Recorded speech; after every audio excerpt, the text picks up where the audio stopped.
girl, do I do what you do?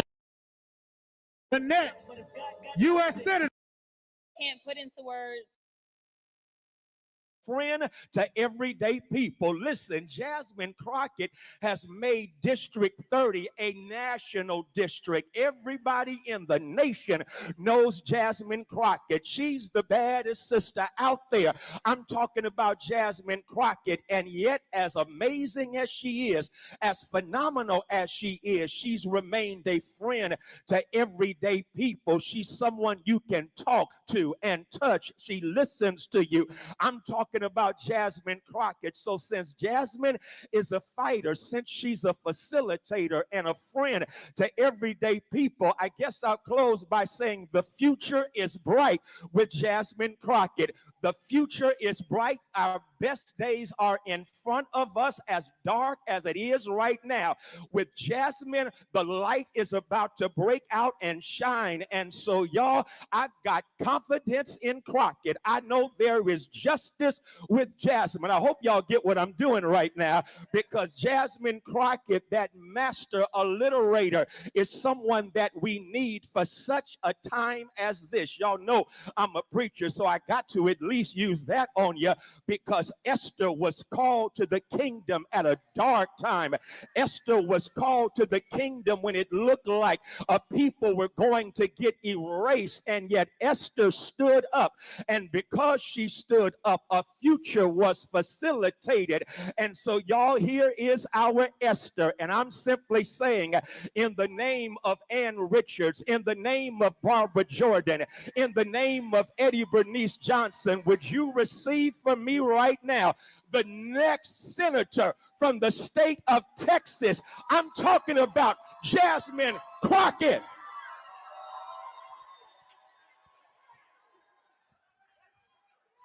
Thank you so much, Pastor Haynes. If I can have everybody direct their eyes to the screen, please. Thank you. How about this new one they have? Their new star, Crockett. How about her? She's the new star of the Democrat Party, Jasmine Crockett. They're in big trouble. But you have this woman, Crockett. She's a very low IQ person. I watched her speak the other day. She's definitely a low IQ person. Crockett. Oh, man. Oh, man. She's a very low IQ person. Somebody said the other day she's one of the leaders of the party. I said, you got to be kidding. Now they're going to rely on Crockett. Crockett's going to bring them back.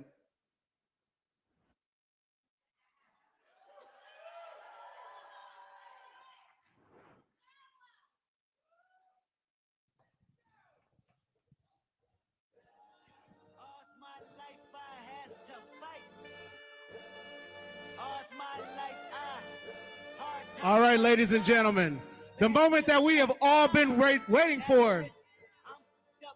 The next U.S. Senator from this great state of Texas. Please welcome to the stage, Miss Jasmine Crockett!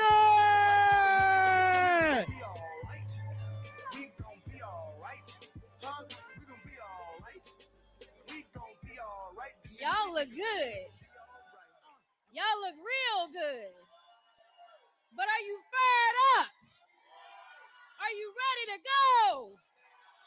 All right, Texas, let's get down to it. I know y'all are ready to hear some good news, and some of y'all already heard it before you even got here. Yes, it is true. I am running to become your next United States Senator from the state of Texas.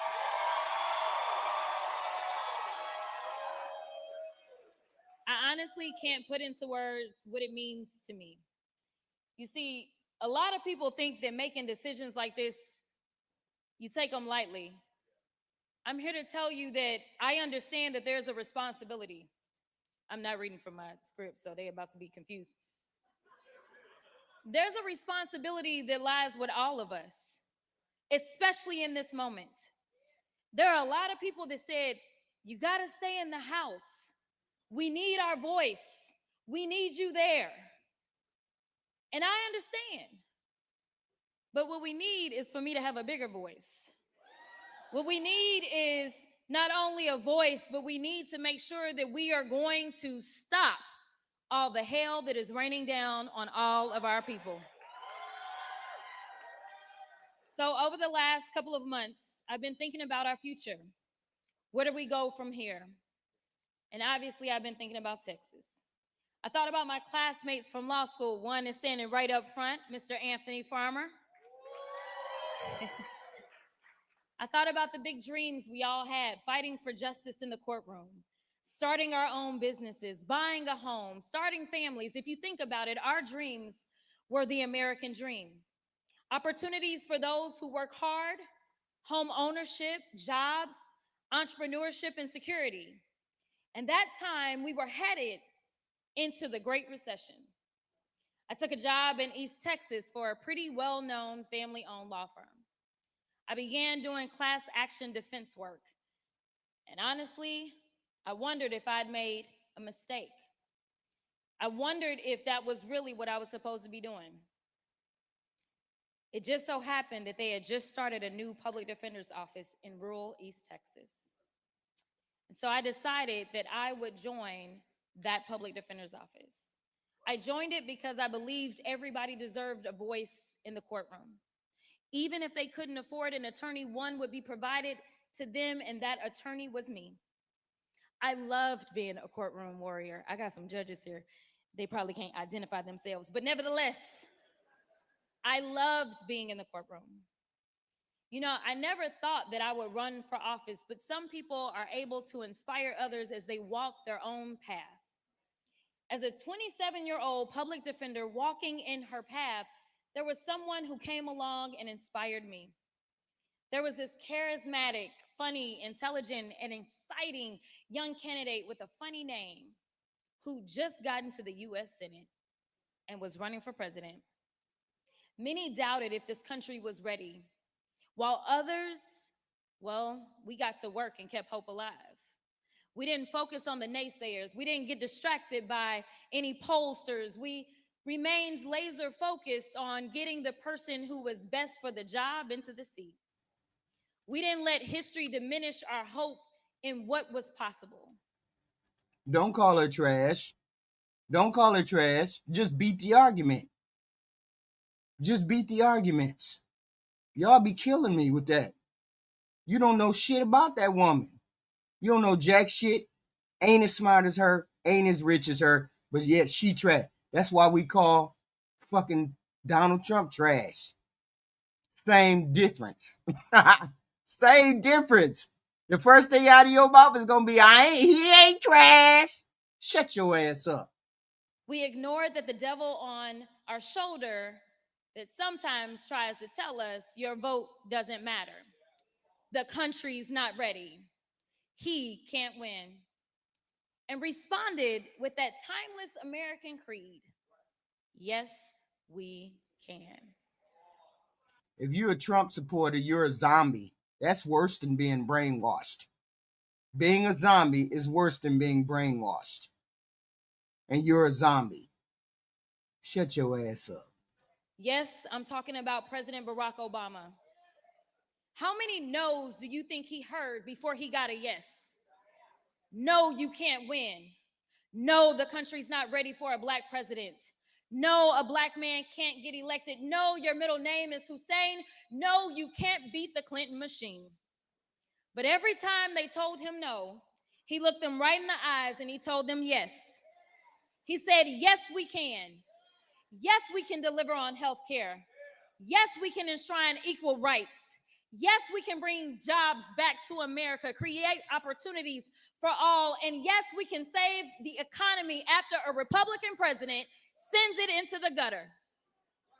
People ran lies, rumors, and tried to poke holes in everything about Obama, from his faith to his heritage. Falsehoods about his daddy, mistruths about his mama. There was even a question about his birth certificate. But he didn't let any of that get in his way. He worked and worked. Hey, Rainbow.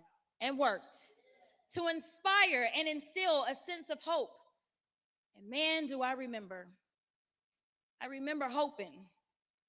Now, I don't know if I really believed. But I knew that we had to try. I knew that we had the power. He turned those no, you can'ts into yes, we cans. Yes, we deserve better. Yes, we will dig deep. Yes, we can. Yeah, it was a Back good thing. then, as the housing Good thing that Harris lost. It was a good thing. Because now we can run the Republican Party into the fucking ground. Right where we need them to be. Run them right into the fucking ground. Because that's where they deserve to be. Because they don't know how to govern or lead. Just trash all around. I can't wait. bubble burst and the economy crashed, I saw everyone around me struggling. I saw a system that ignored them and legal system that failed them. Then I remembered Obama's words. I can't wait to get there. I can't wait till you run them fucking Republicans out of town. All of them is trash. Change will not come if we wait for some other person or some other time. We are the ones we've been waiting for. We are the change that we seek. The fuck we got all these zombies in here for? All these fucking ran-of-the-mill zombie dudes. All of them men. Y'all see this shit, right? Y'all see men over here on their knees for a man. They over here on their knees for that degenerate in the White House. Make it make sense. So many of you don't know, but I was 28 by now. And I decided that I was going to run to become the Bowie County Democratic Party chair. I was elected as the youngest Black Democratic Party chair in the history of Texas. Just weak. Can't stand up for nothing. Over here caping for a dude. Wow. Later, I moved to Dallas, and frustrated by the broken laws on our books, I ran for the Texas House of Representatives to be that agent of change. I took on the establishment, ran against an incumbent, and there were folks in my ear, that devil on my shoulder, that said I could not win. I was being outspent 5-1. And even those that said I had to be less of myself, I tuned that noise. Only people who are dumb think she dumb. Just like only people think Donald Trump is smart, gotta be dumb too. out. Y'all think Donald Trump is smart. Lord have mercy. Y'all think Donald Trump is smart. And a lady with a fucking degree and can be articulate when she want to talk. Y'all wild. And even though I was outspent, I was never outworked. When I look across this room, I see folks who knocked on doors for me back then in 2020. I see people who believed in me before any viral moments. I see people who believed that I could and would be different. I see the people that locked arms with me. Some of those elected officials that went out on a limb and endorsed me when nobody else would. You see, I didn't get anywhere on my own. Every step of the way has been with you. The people who have fueled this fire. You've chipped in your hard-earned money. Hey, donors, because I see some of y'all too. You put in the sweat equity under the hot Texas sun, knocking on doors, putting out signs. You've driven your neighbors to the polls, dragged your coworkers to go vote. You're the ones who walk your precincts, register thousands of voters, and you're the ones who flip seats across the state at every level. When Texas turns blue, it won't be because of any one candidate, but because of each and every one of you doing your part.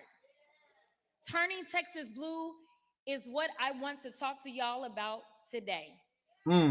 Now, there are those that say, ain't no way, we done tried it 50 kinds of ways. Let me be clear, y'all ain't never tried it the JC way. We used to telling us what I can't do, but they have no idea what Crockett's crew will do. And so I just want to be clear for all the haters in the back, listen up real loud. We gonna get this thing done.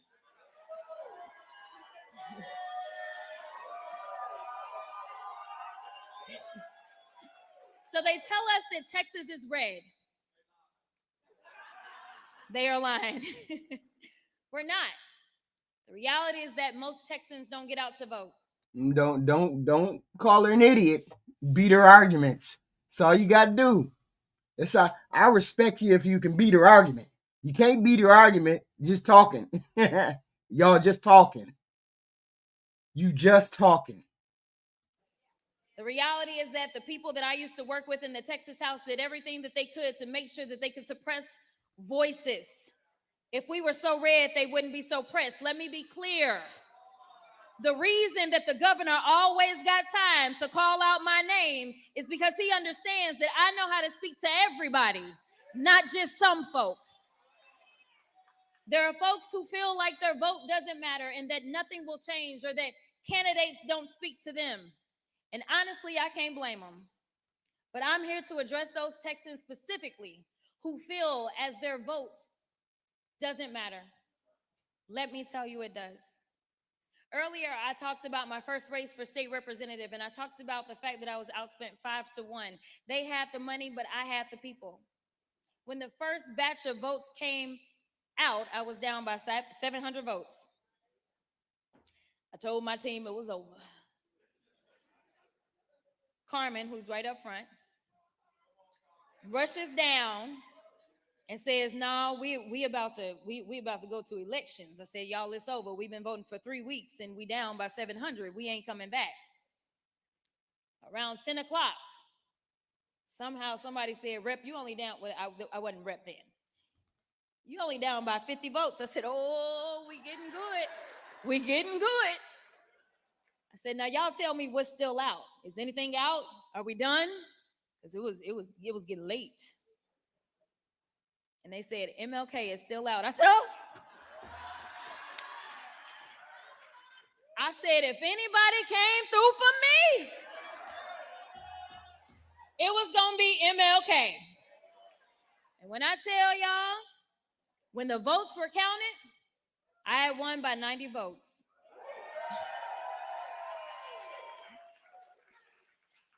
Out of 10,000 votes that were cast, I won by 90. It was the closest state house race in the entire. They don't have an argument. None of them have an argument. None of them have an argument. Because they don't know, they don't understand history and they don't understand the 92%. Just dumb. 92% of us women voted not for this president. We were the smartest people on the fucking planet. Us 92. Jasmine Crockett is one of the ones that was in that 92. Okay? And most people, if they got a goddamn brain in their head, don't ever vote against no black woman. Don't ever hold no woman to no lower standard like no black woman, because she always gonna come up. Always. And for you clowns in the damn chat who keep saying, she ain't smart. She one of the most educated people you probably know. And she probably gonna do her thing on this trail. I'm not gonna say that she gonna win, because I believe there's a better candidate that might win. I'm not going to say that, but I ain't going to tell her that she can't run. Yeah, 92%, and look at the bullshit we in now. We the only one that the whole group of us voted against that dude. And look at what we doing now. What's going on now? The state of Texas that year. Do you know where those votes? The president is trash. Came from? They came from the mom who organized the entire neighborhood to go vote because she knew I would fight like hell for her daughter. It came from the retired firefighter who talked to each and every one of his or her neighbors in the senior homes and the people that they lived around. It came from everywhere. It came from the churches.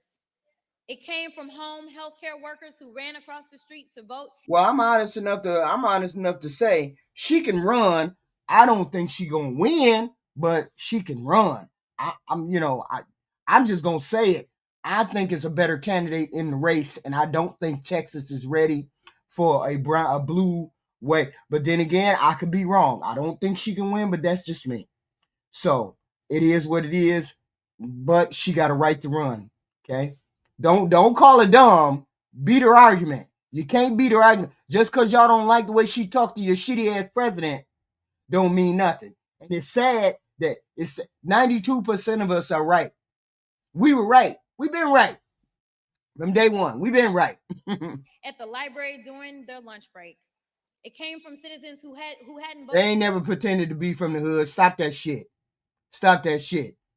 She ain't never pretended to be from the hood. In years, but went to cast their ballots because they believed that I would bring a new generation of servant leadership to the government of the people, by the people, for the people. Mm-hmm. Each and every one of those votes made up the 90 votes we needed to bring change. And I'm going to add this. It even came from unhoused folk. See what y'all don't. They can't beat her argument. They can't beat anything of her argument. They can't beat her argument. They can't. That's all they got is they got to call her idiot. She's a troublemaker. She's X, Y, and Z. None of them can say anything about her. You know, they can't touch her. Just like they can't touch Obama. They can't touch her.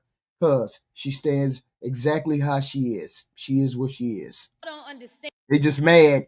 They just mad because she can come out there and talk and then put they trashy ass president, they shitty ass president on his knees. Only thing the shitty ass president got to say is, she's unintelligent. Just like these retards. She's unintelligent. Get a better argument, dudes. Saying is that people like to devalue certain people, but the only place that equalizes us is at the ballot box. So I don't ever want anybody, no matter what your socioeconomic background is, to believe that you don't matter or you don't count, because the time that you count is when you are at the ballot box. A single grain of rice can tip the scales. Every single vote counts, and that couldn't be truer in the United States Senate. It was a single vote in the United States Senate that saved the Affordable Care Act, that saved millions of Americans' health care coverage. That vote was cast by John McCain, who showed bravery and honored his oath of service. Yeah, clap it up. He bucked his party's president to do what was right for his constituents. Sadly enough, we all know that Senator John Cornyn. We got all these men in here sucking dick. That's fucked up. All these men in here on their knees for a president that don't give a damn about what they doing. That's fucked up. Not have the guts to stand up to Trump. But I can tell y'all who does. I do. Cornyn carries on with business as usual while small businesses across Texas take the hit from Trump's tariffs. Well, I'm done with politics as usual. Takes the hit from Trump's tariffs. Ain't some of them don't even have no damn business, and they taking the hits for Trump's tariffs. I'm done with going along to get along, and it gets us nowhere. I'm done watching rural hospitals and public schools. You sound dumb, mind reader. You sound dumb as hell. Because when I get into the boardroom and I got to present the program that I got to present Monday through Friday, I talk like I have Harvard talking points. I talk like I have grammar up the ass. I was trained by somebody white. That's how I talk when I'm in the business world. When I'm not in the business world and I'm not making presentations to my boss, GMs, CEO, when I'm not making those presentations, I talk like the fuck I want to talk right here. So yes, she knows how to change her grammar, jackass, for the audience that you have. You change your grammar for the audience that you have. Y'all goofy. Just goofy. Close their doors. I'm done watching parents be afraid to send their kids to school or the mall or the movies because Republicans. That's why he sound fucking goofy, Danny. Have flooded our streets with guns. I'm done with the senators sitting around doing nothing while Trump takes your hard-earned money, skims your Social Security, slashes Medicare, and gives tax breaks to billionaires. I'm done. I'm done watching the American dream. And that's why you sound even more goofy for saying you black. Goofy. On life support while Trump tries to pull the plug. It's fucking embarrassing. The gloves have been all off, of y'all and now embarrassing. I'm jumping into the ring. Specifically, if you I'm black asking men, for your you're support really to embarrassing. be the next United States Senator from the greatest state of Texas.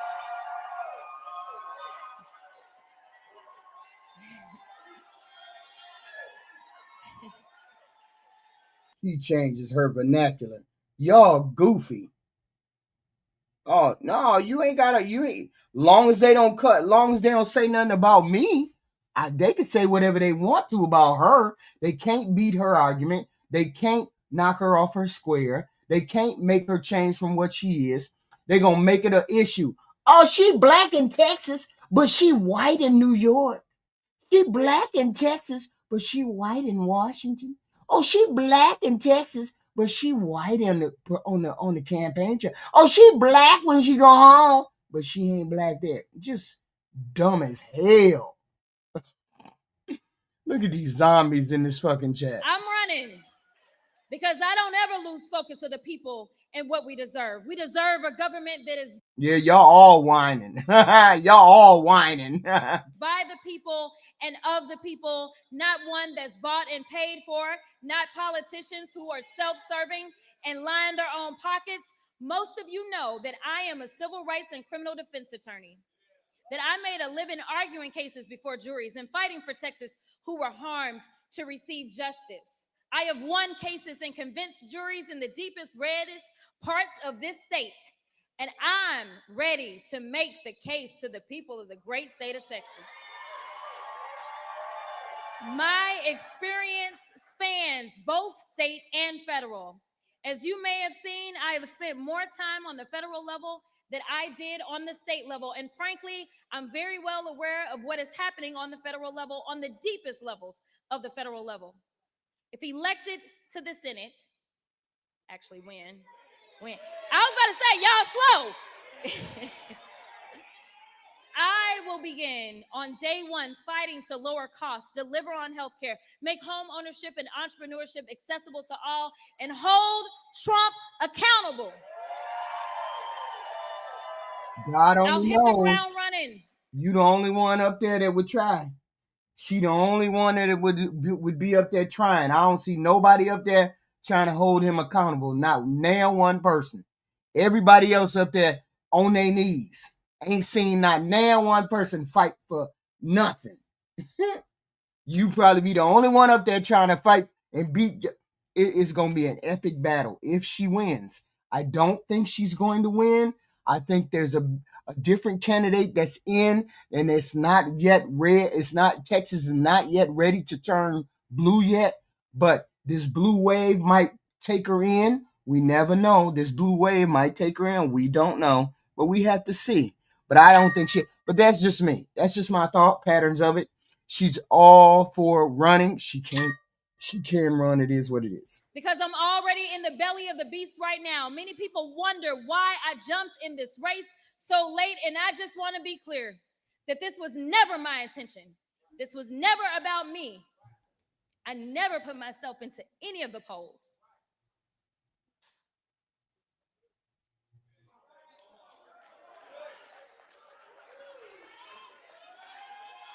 Listen, my question was, which congressional seat would I be running for? Texas 30. Y'all got to get her out of that Crockett. No, that Cornyn. His name is Cornyn. Y'all got to get rid of him. He's just one of those people that got to be gotten rid of because they've been in Washington too long. They need to upseat all of those people because they need to be out of their seat because they ain't getting nothing done. That's why all those people are about to get out of the house because ain't shit getting done. She has one guy that's left in there. One guy. I think he can beat her, and I think it's gonna come to a runoff between her and this guy. I forgot his name, Tankaris or something. I love you, Texas 30.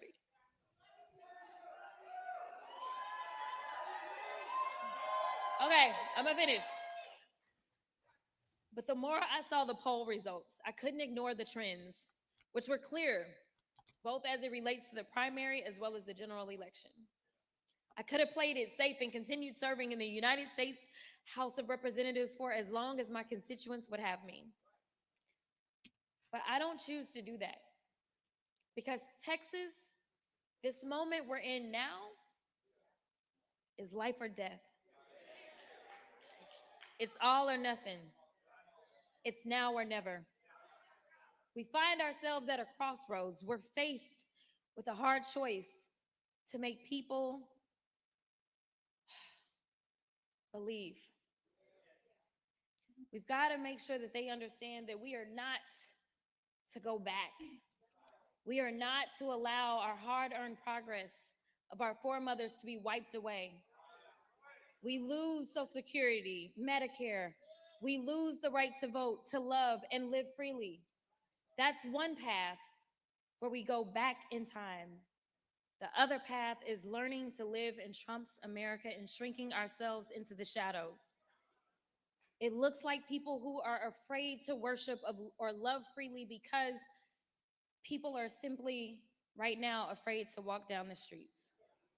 It looks like a country facing denial, bank loan denied, healthcare denied, American dream denied.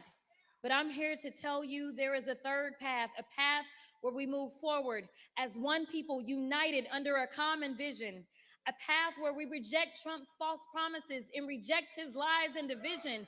I'm asking you to walk down this path with me, shoulder to shoulder, and envision a Texas where every child, no matter their story, can go to the best public schools, can afford to go to Tallarico, his name is Tallarico. She got to beat Tallarico. He's a representative too from, I forgot. He's a representative from Austin. So she's got to beat that Tallarico too. It's going to be difficult to beat that Tallarico. It's going to be a runoff between her and James Tallarico. College I believe. Or learn a skilled trade, a Texas where that child has every opportunity to grow and thrive. That means nutrition, healthcare, mental health, and safety. Imagine a Texas where that child grows up and can buy a home with first-time home buyers assistance. Imagine that child wants to start a business and create jobs. If you want to change the landscape of this country, if you want to get the Republicans out of office, you want to get the Republicans out of office who don't do nothing, who don't want nothing to change, who want the rich people to keep getting money, then you'll vote for her.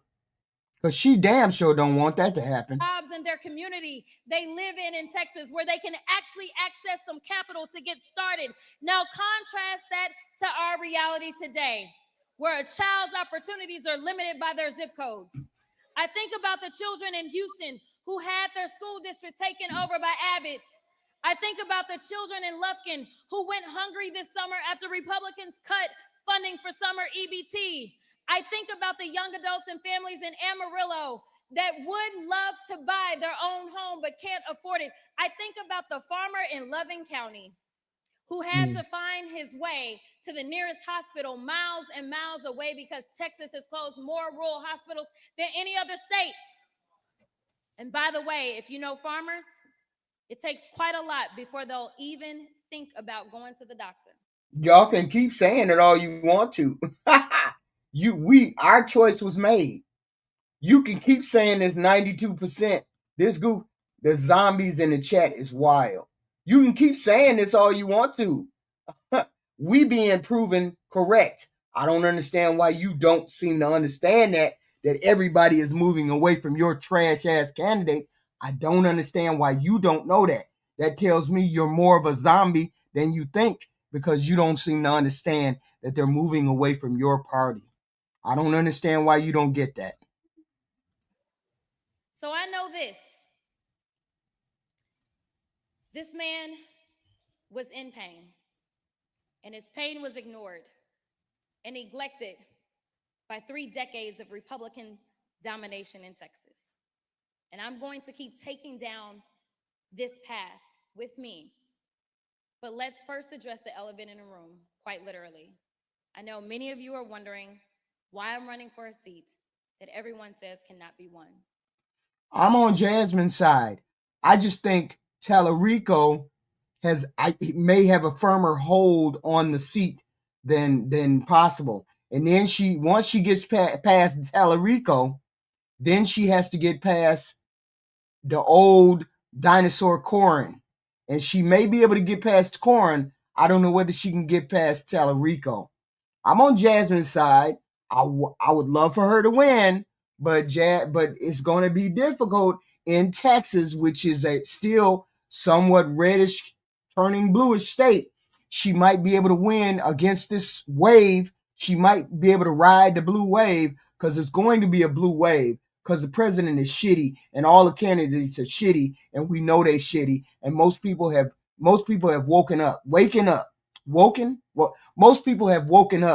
to the shitty Republican Party. Most of the people have. It's just the hardcore that understand, no, we ain't going for this bullshit this president's trying to give us. It just is what it is. I hope she wins, but I think Tallarico is difficult. The last time Texas elected a Democrat to the United States Senate, I was 7 years old. Do not try to do the math. Hello, Crockett was already Jacqueline 36 Bird. months Hello. serving as a district judge. For most of us, a Republican-controlled Texas is all we've known. But we cannot let that diminish our faith and belief in what can Billy be. Dream. Who? I stand before you because Yeah, but then this is what races are all about. You know what I'm saying? You get in, and if you lose, you lose. If you win, you win. This is what it's all about, right? So we will see whether her brand of in your faceness wins against Tallarico. So we don't know. I think he's a much more, I don't know. He seems like he's an established Democrat instead of a in-your-face Democrat. We need in-your-face Democrats. We need aggressive people to be on our side. as I'm not looking backwards in the past, my eyes are fully ahead and fixed on the bright horizon ahead of us. I'm running for this seat because I'm going to be hung up on the brokenness. I'm not going to be hung up on the brokenness of the past. I'm focused on fixing up our future. Many people have asked, and all of us wonder, can we win this race in November? I'm here to say, yes, we can. I'm also here to say it's not if we can, but if we will. If we will get out and knock the doors, call the people, and meet them where they are. It's a matter of if we will do the work to have the necessary conversation. You know the difference between her and the establishment Democrats is that she's not scared of the Republican. She's not afraid to call them out on their bullshit. She's not afraid of President Trump. Every person that you watch on TV is scared to say shit about Donald Trump. She's the only one that ain't scared to say shit about Donald Trump. She's the only one. She's the only one. And for that, I will give her the shot. For that, I will give her the shot. Because people need to start standing up to these Washington fucks who don't care about the everyday common man, who only want to make money off the back of the common man. So people need to stand up for these trash ass politicians. It doesn't matter whether she is or she ain't. Jack Fullerton, doesn't matter. She's running for the Senate. So that shit don't even matter no more. We on to the next one. We on to the next one, and hopefully she does what she got to do. I think it's going to be a tough race. It is what it is, but that's what people do when they run for races. They deal with the tough races. About the future of our nation. Will we come together as one? This isn't about me or them. It's about you and us. This is not about ambition. It's not about my ambition. It's about yours, your hopes and your dreams, and a government that has your back. Yeah, unfortunately, they fucked up. Well, they fucked up a lot, with the gerrymandering. Because California got their ass beat. And then we just heard that another state, they got 10 seats, but they going to give 9 of them to the Democrats and one to the Republicans. So, yeah, they ass out kind of for these gerrymandering things. They ass out. And it don't matter because it's going to be a blue wave anyway. So, a blue Democratic wave. Because people are tired of Donald Trump, and they tired of Donald Trump and his whole fucking cohort. Because they don't give a fuck about America first. They give a fuck about everything else but helping the American people. So we tired of that. So let's go. Not pushes you back. No Democrat has done what we're seeking to do, and that is win a statewide election in Texas in the 21st century. So there is no roadmap. There is no blueprint, and there is no cheat code. So for everybody that thinks they got it, just watch and I'll give it to you. This path we're going on together is one that must be forged ourselves. So let's be honest. If there was anyone with the recipe, well, they would have already won. Well, they said that same thing to about Obama, and look what happened. So we ain't scared. We ain't scared. Never scared. But I also know Closed mouths don't get fed. It is what it is. this. If Mississippi can flip seats, then why can't Texas? And when Mississippi flipped their seats this past November, they flipped seats that never was blue ever, ever, ever, ever. Then that tells me that Texas can flip seats that have never been blue too. So If Georgia can elect 2 Democrats to the United States Senate, then Texas can too. In 2012, Mitt Romney won Texas by 16 points. In 2016, Trump won Texas by 9 points. As his administration went on and people felt the hurt, his margin in 2020 shrunk. In 2020, as people were fed up with his administration, as people sat around the dinner table, 500,000 American families stared at the empty chairs. The chairs once filled by loved ones who died from COVID. I remember the long lines, the lines we waited in for rapid testing, the line folks needing unemployment. yeah, we need to push her towards universal health care. We need to push all of them towards universal health care. Towards that. The Republicans have been resisting all of that. But that's what we need to push people. The long lines at the food banks. Well, guess what, y'all? Under Trump 2.0, people are still unemployed or forced to work multiple jobs. Mm-hmm. And after all the cuts to SNAP, the rising cost of everything except wages, food banks are stepping up once again to fill the gap. But I remember another place where the lines were so long and in many places wrapped around the building, and that was at the polls. We turned our pain into purpose. We kept the faith and we did the work. We put fear in the hearts as the margins tightened and we were closing the gap. What did they do in response? Did they take a look in the mirror? Try to offer real solutions? Why y'all coming here, you trolls or you zombies coming here with these random fucking talking points? What the fuck does this mean? What the fuck does that mean? More people died under Biden. Don't nobody give a damn about who died under Biden. I'ma ban your ass. You be talking dumb shit. I hate dumb fucking zombies. That don't even make sense. We ain't talking about that. We talking about beating President Trump. To the real issues? No. Instead, they decided to come up with ways to keep you from being heard, to make it harder to vote and easier to cheat. Well, I'm here to tell you, don't cheat yourselves. Don't fall for the okie doke. I'm asking you not to worry about the naysayers, the critics, and the haters, because they already hear y'all. It's not about them or what they believe. It's about you and us, what we know is possible when people come together. So I'm asking you to tune out those intrusive voices that say she can't win because she's black. Okay, so I'm going to revise what I said. What I said was she can't win. Now I'm finna stand behind her. Right? I'm finna stand behind Jasmine, and we gonna do this. I'm gonna be pumping her up, just like I pumped up that Ashton girl, that Afton lady. I'm gonna pump up Jasmine Crockett. We gonna pump up whoever and when she went, she gonna win.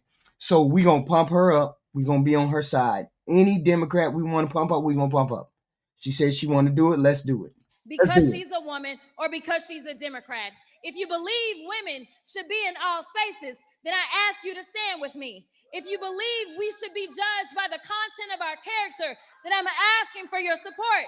And if you believe this election should be about the issue, who has the better policies and ideas? We do. And who is best for the job? Then I ask for your vote in the Democratic primary election this March and again in November. You see, we know what the Republican tactics will be. A flood of lies and attacks designed to turn blacks against whites, city against country, and you against me. They are experts in the politics of division. It's how they've gotten here. Division is how Trump got elected and then re-elected. That's it. He got elected because he had all that division. Negative, all negative. All he got was the people who kept saying, I hate gays, I hate trans, I hate brown, I hate immigrants, I hate Muslims, I hate X, Y, and Z. That's all the Republicans got is hate, hate, hate, hate, hate. They don't have nothing positive to run on. There's nothing positive to run on. The first thing out of their mouth every time they talk is something about tax cuts. Something about running out of the first thing out of their mouth is Democrats want to spend all the money. And yet and still, all the money that has been spent and put on our debt has been from Republicans. That's it. So the whole point is we ain't going for the okie doke no more. You Republicans need to get out of office because you don't stand for nothing. This election is about adding voices to our electorate, about multiplying turnout with a robust operation and a unifying message that asks, how is it that Texas is prospering, but the people are struggling? We have the 8th largest economy in the world, yet kids go hungry. Seniors have to skip their prescriptions. Right. Parents are forced to choose between braces for their children or hospice for their parents. We are the #1 state in exports, driving the American economy, yet somehow we are also #1 in uninsured women and children. Right. The state is thriving while the people are facing tribulation. We are better than that, tougher than that, and Texas deserves better, and together we will. This campaign is for those who believe that the government should work harder. Blame Biden. Blame Biden for everything, y'all. Blame Biden for everything. It's all Biden fault. Biden did everything. They love him. They trash ass president does nothing. Everybody does something wrong except their trash president. Biden did it, y'all. Obama did it, y'all. Biden did it, y'all. Than the people it serves. This campaign is for every single person that is done with politics as usual, that's fed up with the establishment, that's sick and tired of being sick and tired. Texas has no shortage of talent, no shortage of ideas, grit, or tenacity. Our state powers this nation. That's why I said Biden did it. Obama did it. It's Obama's fault. Biden did it. It's always Biden or Obama. It's always them that did everything wrong. This trash president never does anything wrong. Your president is the clown, Tavin Willis. Your president is the clown. That's the problem. We got to get rid of the clown. Economy drives the world. Texas is a big boy state made up of brawlers and people with a moral code. Our representation should reflect that, and sadly enough, it doesn't. After evaluating the data, analyzing the trends, researching historic numbers, and combing over the crosstabs, it was clear the numbers were strongest for my candidacy for United States Senate. Woo! That's why I decided to enter this race, because otherwise I would have continued doing what I've always done, which is support whichever candidate had the strongest numbers. So I want to be clear. I'm not running just to run. This is about winning.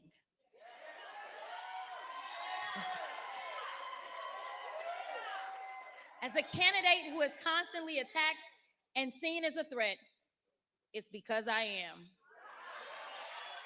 I'm a threat to the system that's been holding us back from our full potential. I'm a threat to a system that works to protect politics as usual, that seeks to maintain the despair and unfairness in our state. I'm a threat to those that have lost their moral compass, abandoned their purpose, and want to be kings instead of public servants. That's the Republican Party. Get them, Jasmine. Get them, Jasmine. I'm the only candidate in this race who has served on the federal level, has taken on this administration, and sought accountability. I'm the only one who... She the only one. That's why y'all don't like her. Haters, haters, haters. That's why y'all don't like her. Who is going toe-to-toe with... Because she ain't going to put up with Trump shit. Y'all suck his dick. She don't. Donald Trump. And there's a reason he's always got my name in his mouth. There's a reason, John. He always got her name in his mouth. Always. She the only one he got his name that got her name in his mouth. Always. Cornyn has been attacking me since before I even entered this race. Thank you. There's a reason folks have tried everything they could think of to try to keep me out of this race. And I'm a convergence. I forgot. You don't realize that I'm a Democrat?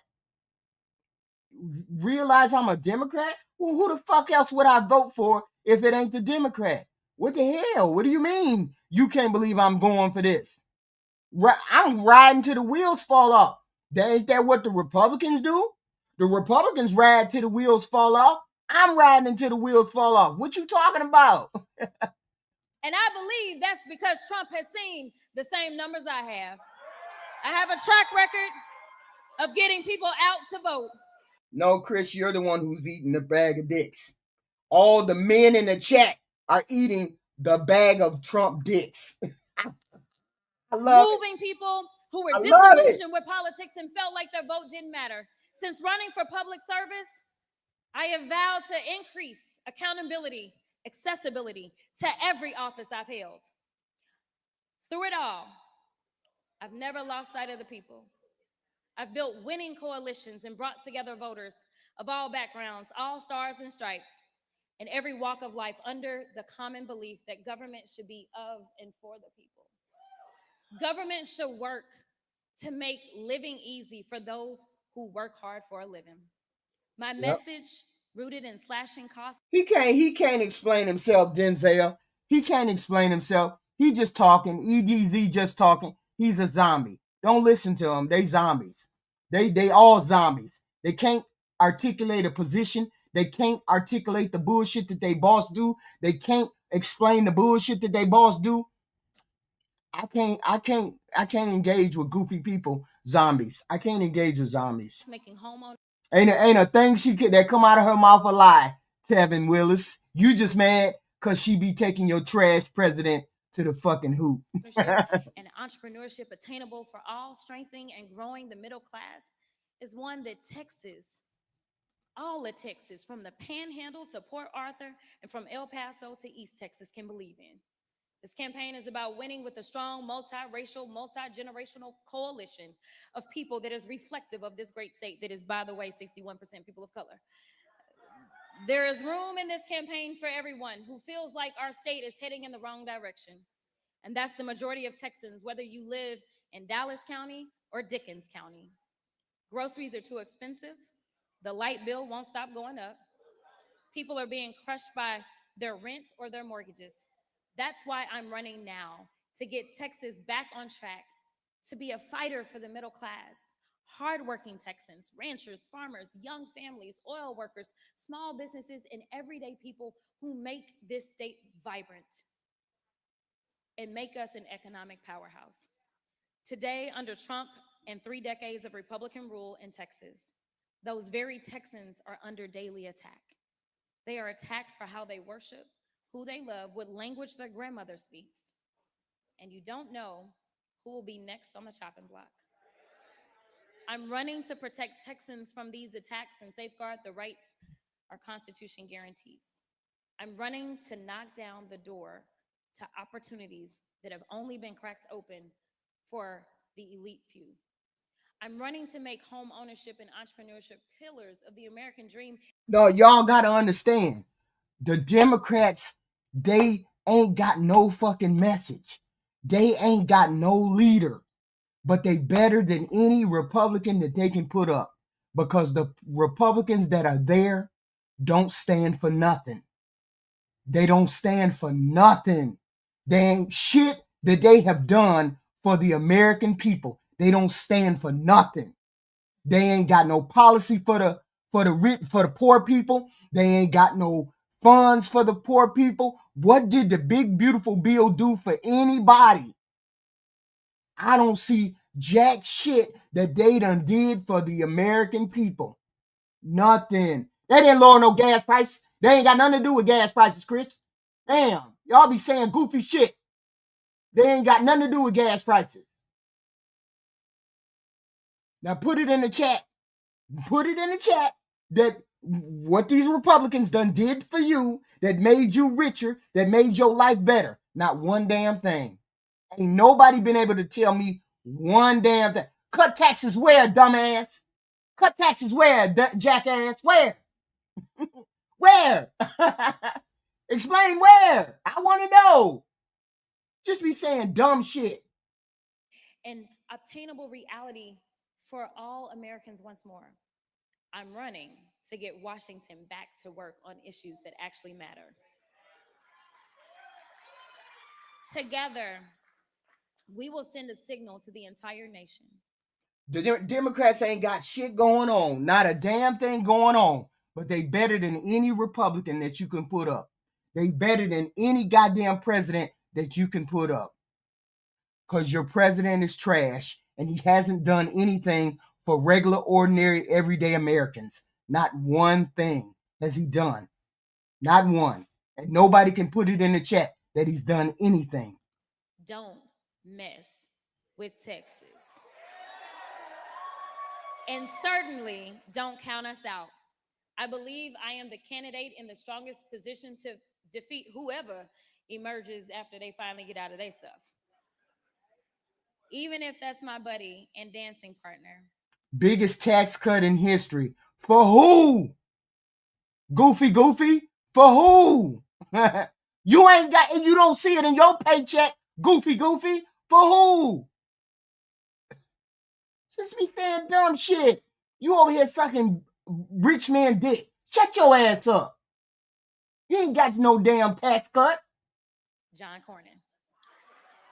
John Cornyn has spent 41 years in elected office. Anyway, I'm not even gonna get off track. He's been an elected official since I was 3 years old. Speaking of 3, I want y'all to know that Cornyn has been in office so long that he collects 3 fat pensions, courtesy of you. Yeah, I know, conversion. The taxpayer, yeah, on top of his Senate salary. Today, the first day I've been screaming. Also paid for by you. By the time I graduated law school in 2006, Cornyn was already drawing his first pension. Guess Doge didn't catch that one, huh? But anyway, so after 4 decades and 4 fat checks every month, Cornyn has forgotten who sent him to the Senate. Yep, because he's just collecting a paycheck. He ain't thought nothing of these poor people out here. Ain't thought nothing. All them rich folks got their tax cuts. You ain't seen now you poor person get a tax cut. What they gonna do? You gonna get a tax cut? See, this is the thing. People keep saying tax cut. What tax cut? When you get to filing your taxes and they shave $50 off your freaking taxes. You think that's a tax cut? You really think that's a tax? That's what you gonna come in here and tell us that you got a tax cut? $50 when food is going up every month? When shit is going up higher every month, you gonna talk about tax cuts? $50 on your taxes? Come on now. Y'all, I know you ain't smarter than that, but damn. Forgotten he works for 30 million people in Texas, not one Florida man who's never called this state home. About 2 pensions ago, Cornyn used to actually try and help Texas. He used to speak out against Trump, the candidate, and denounce the border wall. What happened, Big John? Because now all you're doing is bending the knee, kissing the ring, and running ads about how you vote 99% of the time with Trump. Well, John, I kept telling you, you had a 1% problem. And the problem is putting the 1% of Americans who are billionaires before the 99% of us who have to wake up every day, clock in, and hustle to make ends meet. The 99% of us who had to go out and earn what is ours. It wasn't handed to us by daddy. At a time such as this, we cannot afford to have a senator who cowers away from a fight worth fighting. I will be tougher on behalf of all 30 million Texans. At the end of the day, the Republicans, they know they're in hot water. They shut the government down for more than 40 days and 40 nights while people scramble to make ends meet and keep America open. I know you didn't bring your goofy ass in here, Chris Sloan. Yes, you did. You brought your goofy ass in here and said Texas Biden's inflation went to 9%. Yeah, goofy, because of the goddamn COVID, goofy. And you got it wrong. It was 9.7%, goofy. In the winter, I think it was the winter of the sun. I don't know. 2022. Yeah, 2022. Yeah, 2022. It was 9.7%. And then when he got out of office in November, it was down to 3%. Goofy. Now it's 3.1% because your president is making it rise. Goofy. Know the facts before you come in here talking. 22, it was 9.7% because of the COVID. He got it down to 3%. And now your president is making rise. Goofy. Know your numbers. His economic policies and his tariffs have drained our bank accounts, forcing millions to live paycheck to paycheck. While SNAP funding hung in the balance and families had to figure out how they'd even put bread and water on the table, mothers fed their children bread with butter and a sprinkle of sugar to quiet those growling tummies. And while this was the reality for middle America, Trump and his cronies were busy planning a lavish Thanksgiving feast. Now, Christmas is around the corner, and after a whole year of office with Trump, what has he done? Absolutely nothing to fulfill his #1 campaign promise, which was to bring down costs. Yeah, ain't done nothing to bring costs down. We haven't seen costs go down yet. Not yet. Well, prices have tripled since Trump became president. We're all feeling it. When I first got to Congress, I served on the Agriculture Committee. I worked on the Farm Bill and SNAP. And let me tell you, between delaying the Farm Bill, offering no real solutions on immigration, slashing SNAP, and slapping on tariffs, nobody has been hit harder than our farmers, ranchers, and the millions who grow our food. At a time when farmers are filing record bankruptcies, when grocery stores are going up even more to cover the cost of all of their economic loss activity because of the SNAP cuts, and as more rural hospitals close in Texas than anywhere else, how can our senator go along with this? How can he vote for 99% of this and then ask for yet another term with a straight face? John, you listening? You're the only one in Texas who gets 4 checks. President don't have nothing to do with the gas. Why you goofies keep coming in here talking about the gas? President don't have nothing to do with the gas. Goofies, stop saying gas. No, he has nothing to do with the gas. Goofies, nothing to do with the gas. Goofies, nothing to do with the gas. Stop coming in here saying prices went down in the gas. He has nothing to do with gas, goofies. He does have something to do with other things, but he doesn't have anything to do with the gas. To do one. And he hasn't done anything to make the gas prices go down, goofy. Stop saying he has something to do with it. He can ask somebody, can you change the prices on the gas? Can you do X, Y, and Z? But he has no direct correlation to doing anything with the gas. And he hasn't done anything with the gas. Job. Meanwhile, there are households where both parents work 2 jobs. The oldest child has to get a job as soon as they legally can, and still the family is barely keeping their head above water. That is the reality for far too many people. But John Cornyn and his MAGA buddies, or shall I say frenemies, since we never know how he really feels about MAGA, they're so far out of touch with reality. So far out of touch. We got zombies in the chat, y'all. We got zombies in the chat who think Donald Trump got something to do with gas prices. Only zombies believe that. So we know that the president had nothing to do with gas prices. He's the one who said he was bringing prices down. He's the one, and he ain't done it yet. They live in their own worlds. The cost of everything has gone up except for wages. People are working more. Everything has gone up except for wages. Yes, we know that. And they're working harder. But that check is looking just the same, and that dollar doesn't stretch as far. They'll tell you that my agenda is out of left field, when in reality, it's just right for Texas. My agenda is affordability, it's healthcare, it's energy independence, it's American manufacturing, it's... People keep saying Trump derangement syndrome. Just because you give it a name don't mean it ain't legitimate. It's legitimate because your president is trash. Get a better president. Y'all need to push y'all president to be better. Y'all just let him do whatever he want to. You got to push your president to be better. That's why your president is trash, because he's doing whatever he wants to do. Protecting our natural resources is providing the best education to every child and not saddling them with lifelong debt in the process. When prices are lower, that dollar goes further. Consumers have more confidence in spending power, businesses thrive, and our economy is healthy. The more people that are insured, the less healthcare will cost for all of us. If we spend on preventative care, we can save way more instead of waiting until somebody is sick. When we invest in clean energy, your utility bill goes down.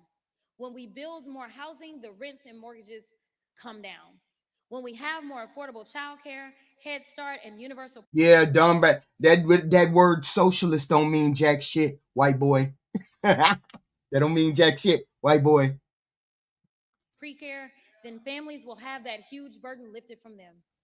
Childcare has become a second rent. Y'all say amen if you got children, because y'all know I ain't got none. I heard they expensive. My whole platform is rooted in my belief that life should be more affordable for those. And you need to be in a fucking jail cell, John. Y'all see the zombies right here. Y'all see the zombies out here sucking Trump dick, right? The zombies right here. We don't need black people in politics. We don't need this freaking, what is it called? Neanderthal. Yeah, we don't need Neanderthals in the chat. Just dumb. Saying dumb shit, trying to get a reaction. I love it. I love it. I love it. Those who make America run. It's centered around opportunity and a fair shake to work hard, get ahead, and have a chance to earn your dream no matter your story. To live in a country where you know your rights will be protected at every level, to feel safe walking down the street. That's what I have always fought to do, and I won't let up now. The stakes and the prices are way too high. That is why Democrats are truly about. This is what Democrats is truly about, and it's our opportunity now to remind the nation of what it looks like when we put our values into action. While Democrats were working overtime to protect healthcare and lower costs of insurance, prescriptions, care you need to be alive, Trump was too busy golfing. Right. I don't even want to tell y'all how much money y'all spent on that. He was looking over carpet patterns and paint swatches. Y'all know, for his little room. Anyway, while Americans had to decide between paying the car note or paying the mortgage, Sure. Trump's toughest choice was between Chantilly lace or alabaster for his billionaire ballroom. The American people have been watching, and even those who weren't watching, they felt the effects and know the pain. Trump's unpopular policies will cost him the Republican majority in the Congress. He knows that, and that's why he called Greg Abbott. Right. He said, I need 5 seats from Texas. Yeah, because he needed 5 seats. Because he knows that the blue wave is coming. He knows the blue wave is coming, and he knows he's going to lose all of his support. Well, there's 20 seats that are going to be empty come June of this next year, because at least 20 Republicans are quitting or running for different offices. So, and the blue wave is just going to keep coming. It just is what it is, right? So she might as well jump in the race. We're going to support her. We're going to do what we got to do. It is a blue wave coming because the Republicans don't do anything for regular, everyday, ordinary people. They never have. So we're going to get some new people. I'm entitled to them. And Abbott got right to it. Well, Trump, I know you're watching. So let me tell you directly, you're not entitled to a damn thing in Texas.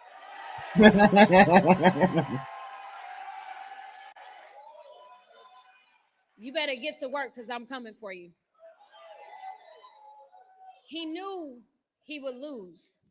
So Trump did what he always does, resort to lying, cheating, and stealing. He has rigged our elections once again by changing the lines in the middle of an election cycle. And the cherry on the top, Trump drew me out of my home district. I know he's tired of me holding him accountable, dismantling his lies, and I know he's tired of me breaking through to millions of Americans, tired of me getting people out to vote, tired of me living in his head rent-free.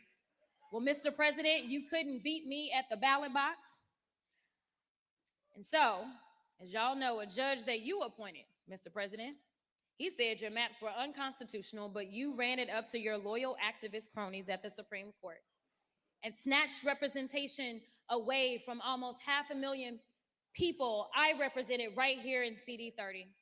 Well, I'm here to tell you, Donald Trump, you won't get rid of me that easily. I'm not going away. I'm not giving up. I still believe in this country. I still believe that we are in the land of opportunity.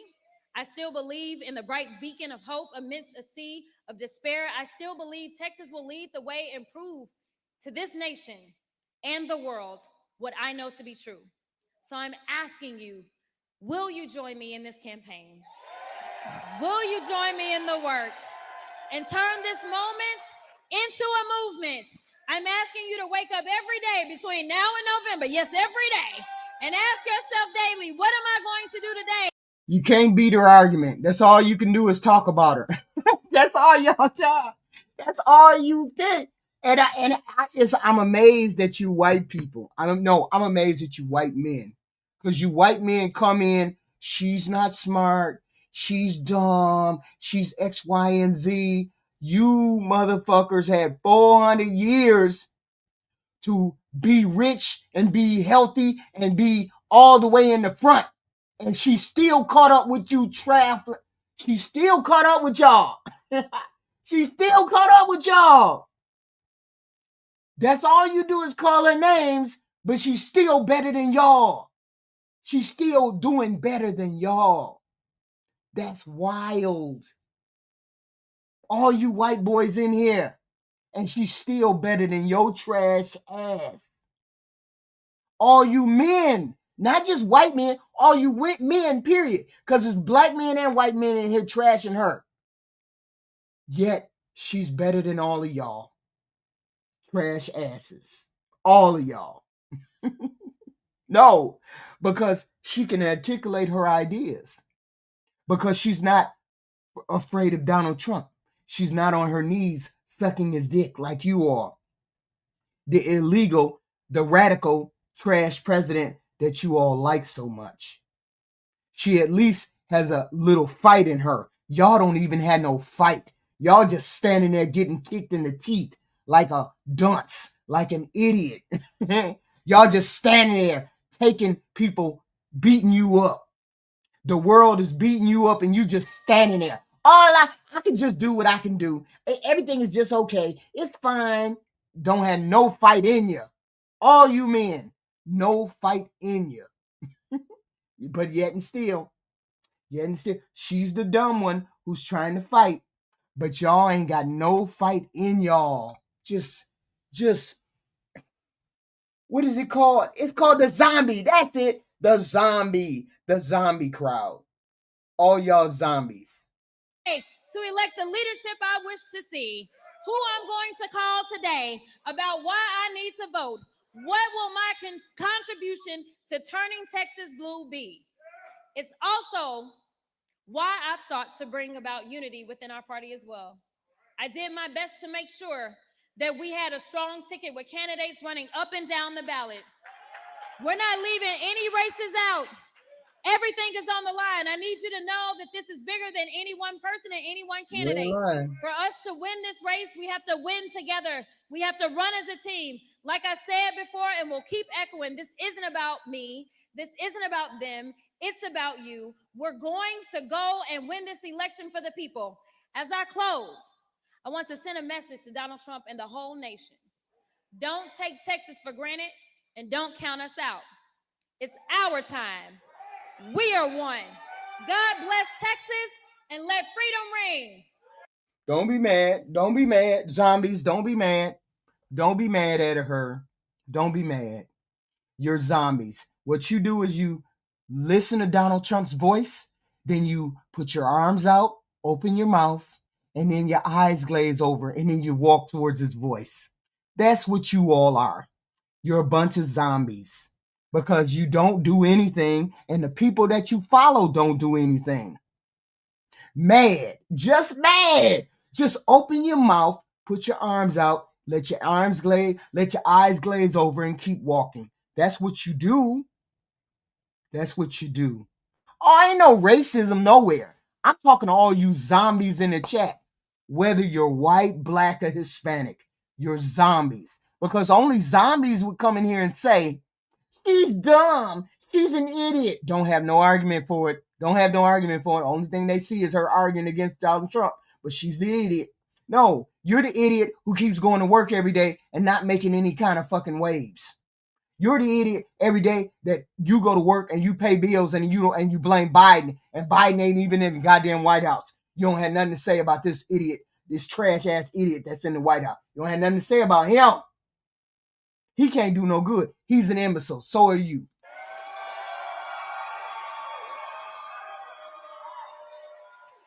Yes, MAGA is a cult of ignorance. I thank God people are waking up. Thank God.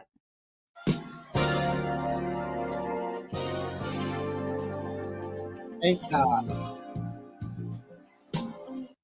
I don't think she'll win. I don't think she'll win by a big margin. I think if she wins, it'll be a small margin. We gonna stand behind her though, and we gonna be for whatever she's gonna be for, because we need to get the Republicans out of office because they don't stand for anything. They only stand for hate, hate, hate, and the country is tired of hearing this hate, hate, hate shit, because that's all we got in the chat. It's people that hate, hate, hate. I hate Jews. I hate blacks. I hate gays. I hate trans. I hate men in the bathroom. I hate Hispanic. I hate homophobia. I hate Muslims. I hate immigrants. They hate everything. Don't stand for nothing. Don't stand for nothing. That's what the Republicans are. They don't stand for a damn thing. Okay? Why the hell would anybody vote Republican when they don't stand for nothing? Yeah, that's what we said, King. You hate gays, you hate trans, you hate immigrants, you hate Muslims, you hate Mandami, you hate everything. We get it. We get it. You Republicans don't stand for nothing. Y'all don't never stand for nothing. You have never stand for anything. Not one person has put anything in the chat that says that they got helped with that big, beautiful bill. Not one person. We ain't heard one thing about what the big, beautiful bill does for you. But every time y'all come in this chat, it's I hate her. I hate him. I hate immigrants. I hate Muslims. I hate Mandani. I hate free healthcare. I hate food stamps. I hate poor people. That's all you hear from you people is I hate, hate, hate. That's all. That's all we hear from the Republicans. I hate, hate, hate. I hate gays. I hate trans. I hate white. I hate brown. I hate Mandami. I hate Muslim. I hate immigrants. That's all we hear. That's what we don't want to hear any more of. That's what America does not want to hear more of. America wants to hear positive things on this planet. Americans want to hear positive things. They don't want to hear all this hate, hate, hate. That's it. No, it's too late for you all because you don't get it. I hate ghetto people like you. And I hate ghetto people like you. Unfortunately, people got to deal with people like you. But you wait a minute, hold on. I gotta show y'all something. Let me show y'all something. Let me show the haters. Let me show the haters in the crowd. Hey, let me see. Who keeps saying, "Oh no, oh no"? Let's do it. Let's do it. We're gonna do it right here. Let's do it. Let's do it. And it ain't that long. It's just a minute or two. It's just a minute or two. Right? Let's do it. Y'all see that? Y'all see that? Y'all see that? That's the Democrats. Maxwell Frost and Massachusetts Congresswoman Ayanna Pressley, both Democrats, are hosting the Mad Soul Music and Arts Festival today in Orlando, which brings together music and political advocacy. So welcome to you both. I am going to get... Let's get to the poll. Let's get to the poll. Let's get to it. Okay. Your takeaway from those numbers and overall, what do you hear from your constituents on the affordability issue, and where do they lay the blame? Well, I think it's important that we meet young people where they are. I want to co-sign what my good friend here was offering, that it's not just about those more curated spaces, but meeting young people where they are and then actively listening to them and being led by them. Right. Very often,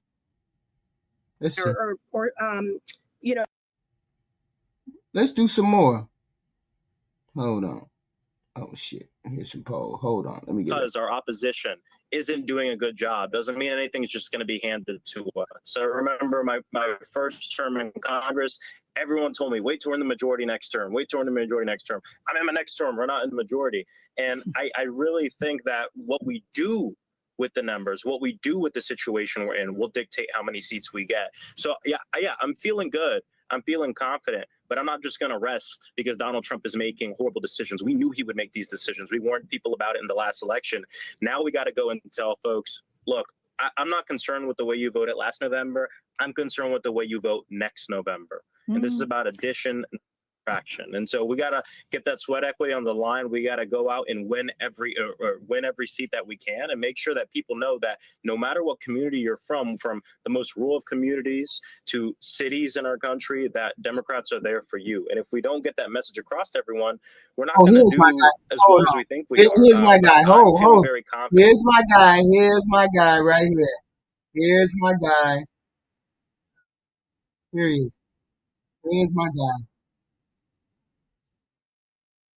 It's not clickbait or anything like that. It is true. If we take the swing that happened in the Tennessee 7th and applied it to every congressional district, the Democrats would gain about 50 seats in the House of Representatives. And that's if we applied it to every single district. So we're going to go over that. You have the map right in front of us right here. We're going to go through each of the states, or most of the states. Some, like, for example, Alabama, show no change whatsoever. So we'll go to the states that have some of the main changes, and we'll talk about the dynamics of those. Now, why are we using the Afton-Bain election results as to determine a swing? Because a lot of people might say, Dave, it was a special election.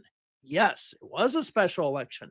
But the turnouts, and let me throw the graphic up right now, the turnout in Afton-Bain's election, the special election a week ago, compared to the turnout in the actual real midterm election in 2022 is nearly identical, only about 800 votes difference.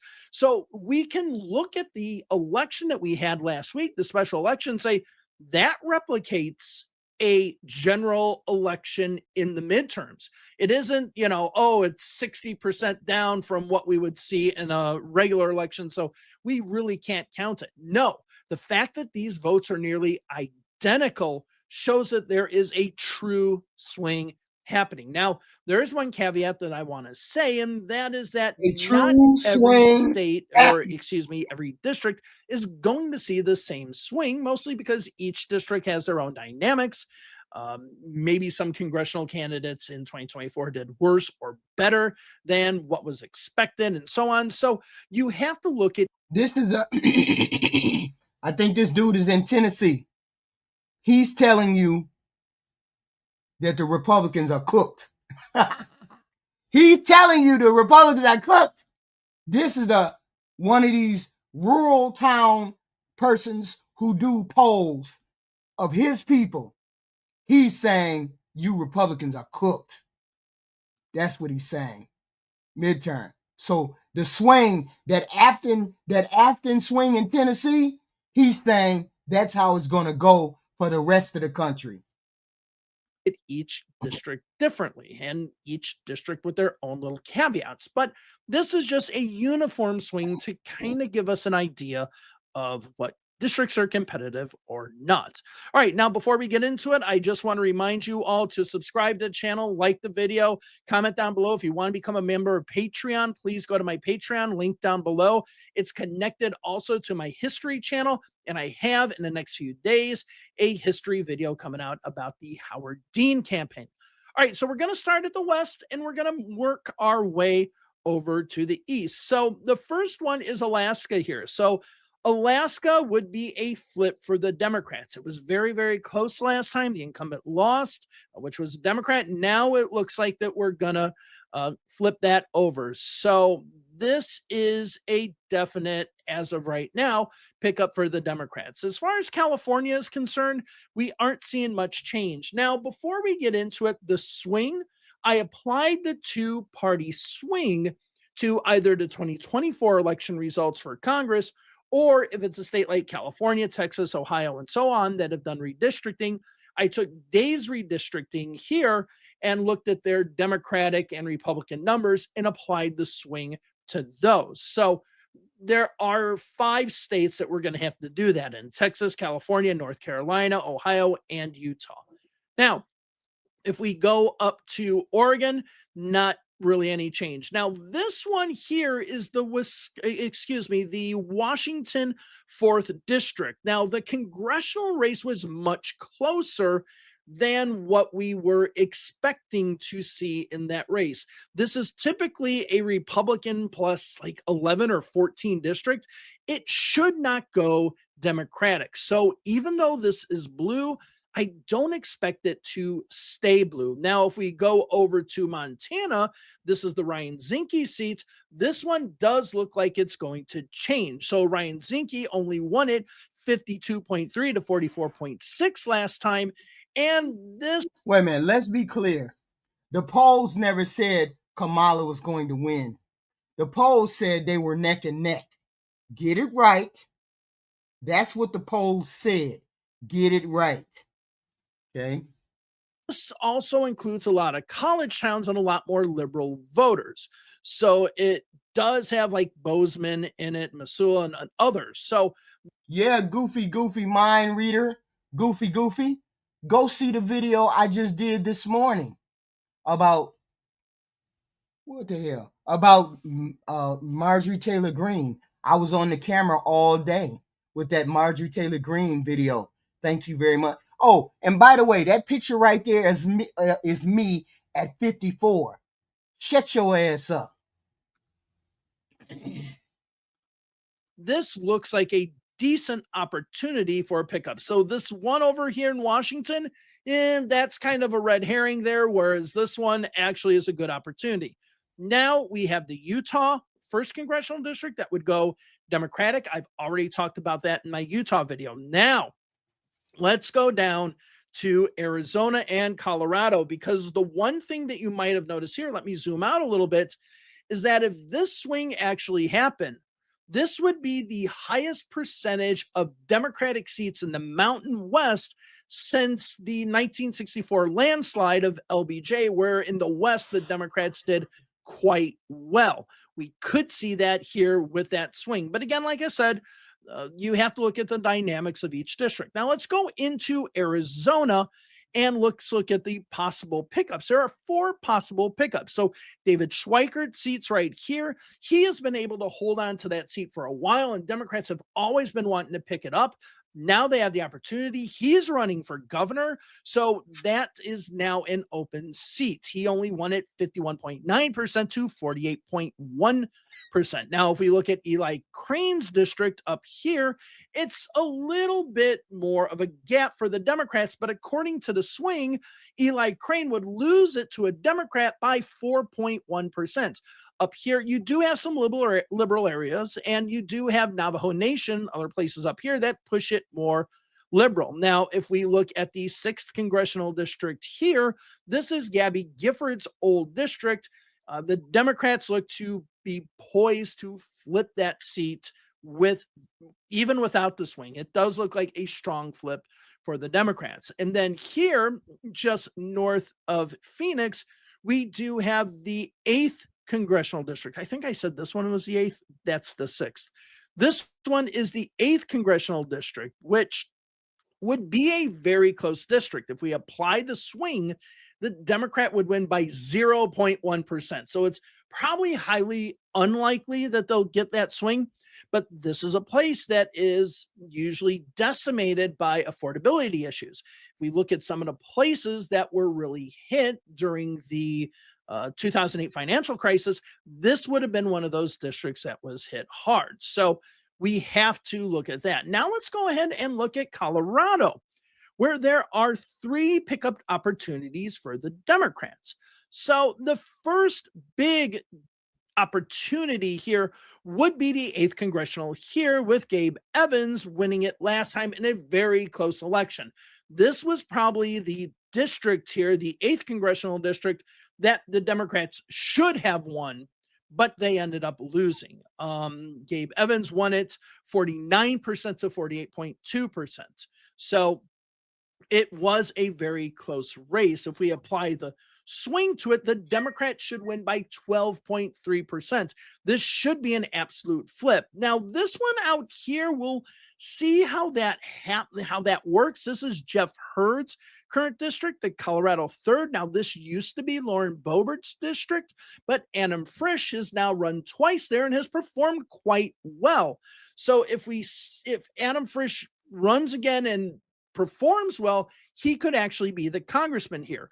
He was going to do well against Lauren Boebert, but the fact that he did well in the last election when it was Jeff Hurd as the candidate, not Lauren Boebert, that really bodes well for the Democrats picking this up. And then this district out here is the Lauren Boebert district. So if we apply the 7th congressional district swing to Lauren Boebert's district, Lauren Boebert would lose by 1.5%.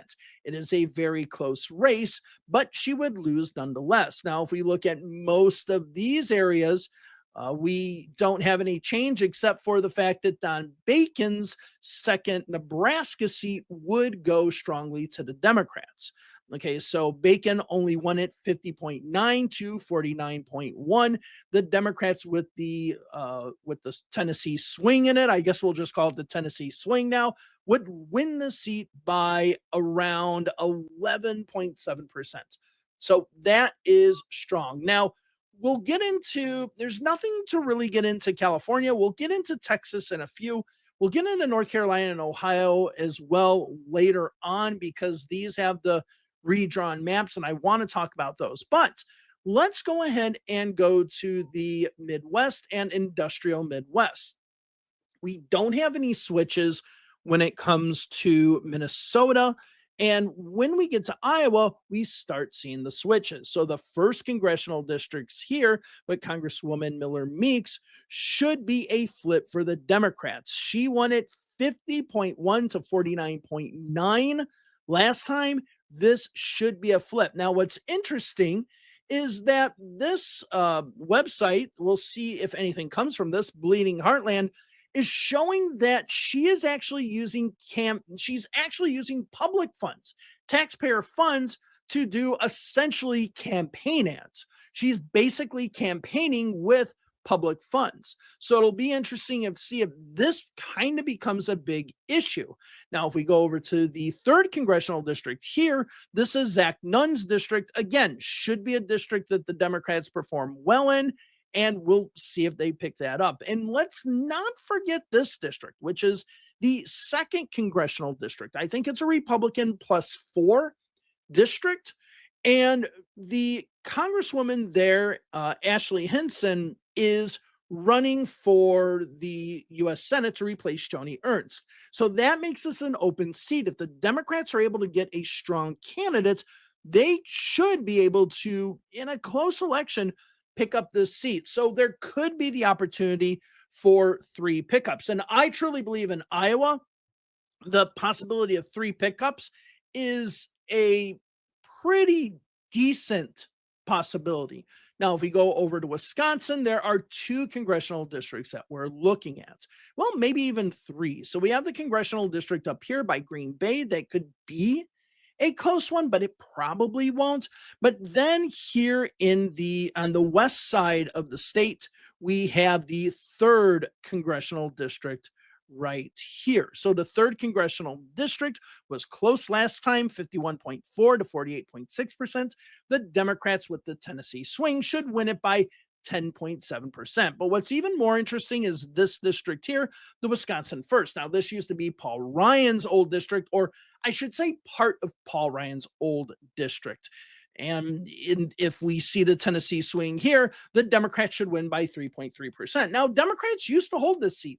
Les Aspin, before he became Secretary of Defense under Clinton, actually held the seat, and then Congressman Barca after that held it, and then it flipped over to the Republican side. So there is a possibility for the Democrats to pick this up. And this is a district that personally I've been watching for a while. I've been thinking, the Democrats always have an opportunity. But it's kind of like the Schweikert district back in Arizona. It just seems like the Democrats should be performing better in it, but then just don't. Now, let's go ahead and look over at Michigan. So we do have a few pickups here in Michigan. So let's talk about the first big pickups that we have in Michigan. So the first one would be the Michigan, well, the fourth one would be the close one. But if we look at Tom Barrett in the Michigan 7th, we can see that that would be a big, strong swing to the Democrats. Now, it's funny because Barrett is talking about, I guess Barrett's office complained yesterday or the day before, or no, this was about a month ago. Okay. But I guess that they were complaining that there was some vandalism at their office. And basically, it was somebody writing with chalk, and people are just making fun that they're, calling this vandalism. But yeah, so that should swing strongly over to the Democrats. If we go ahead and look at John James district, which I believe is this district right here, the 10th Michigan, that should also go strongly Democratic. John James is running for governor of Michigan, so this is an open seat. And then over here, we have Bill Huizinga's seat, which would be a very close seat. If we apply the Tennessee swing to it, the Democrats should win by 1.8. I think this is a seat that people in Michigan politics have always been wanting to compete in and flip, having Kalamazoo and other places in it. So we'll see how that goes. If we look at Illinois, there's no change. Indiana's no change. But if we go to Missouri here, we can see the two strong Democratic congressional districts in Kansas City and St. Louis. But this one here is going to be the interesting one. If we apply the Tennessee swing to the Missouri 2nd, which is by, Ann Wagner is the congresswoman there now. And the Democrats said back at the beginning of the year that they were going to target her in this district. So it's not like we're looking at the swing now. They planned on targeting her already, the national Democrats, not just the states. The swing would be 1.5% if we had that Tennessee swing. Now, the northern suburbs, St. Charles and places like that, those O'Fallon, St. Charles and all that, those are more Republican. But when you get into this area, you get outside of St. Louis, you get into Kirkwood and push beyond Kirkwood in the southwest parts, it becomes a more Democratic district. So if the Democrats are able to pick up the Missouri 2nd, that would be huge. Now, if we start going into the South, we can see that in Oklahoma and in Arkansas, we have some that become a tiny bit more competitive, but not really. Louisiana stays the same. Mississippi stays the same. Alabama stays the same. Georgia, for all intents and purposes, stay the same. Tennessee, we have the Ogle seat right here. It becomes a little bit closer. Maybe the Democrats can compete in that. And then we have the 7th congressional district here. And of course, that's what that swing is the swing that we actually saw. Now, as I mentioned, South Carolina, we do have one district, a little more competitive, and that's the Nancy Mace district. Now let's get to Florida, because now all of a sudden, are we going to start looking at things happening in Florida? Because we did have the special elections that had the interesting swings. Now, the 1st congressional district, it's going to be the same, okay, even though the Democrat did well in the special election. So we'll see what happens. The rest of the panhandle is a little bit more Democratic, but the Republicans will hold on. Now, Aaron Bean here in and around Jacksonville with Nassau County and Clay County and all that, he would barely win with this Tennessee swing. He would win by like 1.8%. So the Democrats could maybe throw some money in there to scare the hell out of the Republicans. But where are the Democratic pickups? Well, the first one would be here, and this would be Corey Mills in the Florida 7th. Now, Corey Mills kind of has some legal issues when it comes to sexual harassment. So we'll see how that plays out. I mean, a judge actually accepted a restraining order against him. That's not going to look good. If you're the Democrats, play that like crazy, man. Play that like crazy. If we were to add the Tennessee swing, this would actually go 0.1% to the Democrats. Now, if we go to the 13th in Pinellas County here, the Democrats would win it. So Anna Paulina Luna won it 54.8 to 45.2%. If we apply the Tennessee swing, that would be the Democrats winning it by 3.9%. Then we have this congressional district here, the 15th, which includes Lakeland, parts of eastern Hillsborough County, and that would be a small, that the Democrats would win that too. It'd be a very small 0.7% win if we applied to swing. But again, anything's possible. Now, one congressional district that doesn't really show the swing is the Florida 27th. Now, the Republican candidate, Salazar, Congresswoman Salazar, she performed quite well in the election. But in the presidential comparison, the Cook Partisan Voting Index, it's considered a even district. So even though this is very red, this could be a Democratic pickup here. So this basically would offset what we saw all the way over here in the Washington 4th. So that's absolutely possible. Now let's go up to Virginia. We're going to skip North Carolina. I know a lot of you are looking at North Carolina right now. We're going to skip North Carolina right now. We're going to go to Virginia, okay? In Virginia, the Democrats can pick up a number of seats. Now, this Virginia seat here, the first, would be very close. If we applied a Tennessee swing, Rob Whitman would lose by 0.3%. But this one down here, the second congressional district, this one is actually a strong possible pickup for the Democrats. The Democrats did really well, or Abigail Spanberger did really well in these areas in Virginia Beach and so on. So there is a huge possibility for this to be a pickup. I think this will be a Democratic pickup, especially since Jen Kiggins, I think is the congresswoman there, she was like saying, she's against Obamacare, and that's kind of on record now. Now let's go ahead and go up to Pennsylvania, because Pennsylvania becomes another one where Democrats could win. Now we do have the first congressional district here with Brian Fitzpatrick.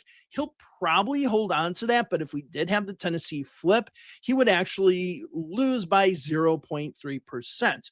But these other two up here in the Lehigh Valley area, the Democrats should be able to pick those up. These were very close elections in the last election. So this was Susan Wild's seat and Matt Cartwright's seats. So expect these two to flip strongly to the Democrats. The Susan Wild seat should go 12.5% as far as a victory for the Democrats, and the Matt Cartwright seat should be 11.9%. So these should be very strong. And then also down here in the Harrisburg area, this should be another strong Democratic pickup. So the Democrats, I believe, are absolutely set to pick up those three congressional districts.